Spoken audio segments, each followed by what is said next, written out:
Alpha decay is one of the processes that an atom can go through during its lifespan. And in this process, the atomic nucleus starts to emit some alpha particles. But wait! We are moving way too fast. Let's slow it down a little bit, and start from the very beginning, okay?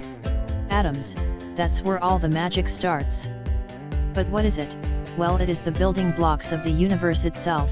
Every solid, liquid and even gas is made out of those atoms, but it can be defined as the smallest constituent unit of ordinary matter, that have the properties of a chemical element.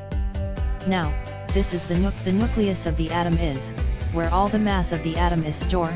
Now, there are three types of subatomic particles, that are the ones that forms the nucleus, and give it its properties.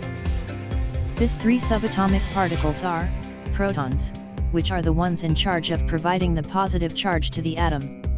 Then we have electrons, which are the ones that provides the negative charge to the atom, while it's wandering around it. And finally we have neutrons, that unlike the two we previously mentioned, have no charge, which means that it is perfectly neutral.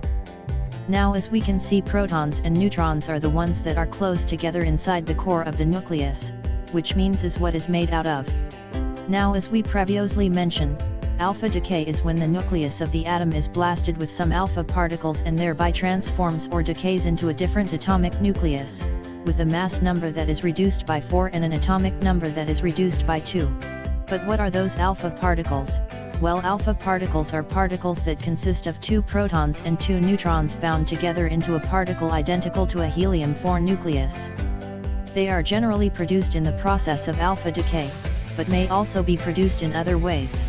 Let's see an example of the concept that we just reviewed. As we know, uranium usually have an atomic number of 92 and an atomic weight of 238.029, but when it undergoes alpha decay, then a new element with mass number 238-4 equals 234 and its charge number 92-2 equals 90 is formed.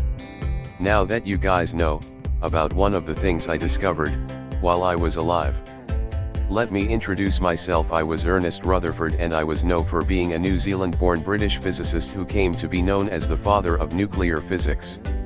To be more precise, the first time that I have ever used the term alpha particles was when I was doing some investigation about radioactivity during the 1899, and by the year 1907, we had identified it as He2+ ions, and by the 1928 George Gamow and other scientists had solved the theory of alpha decay via tunneling.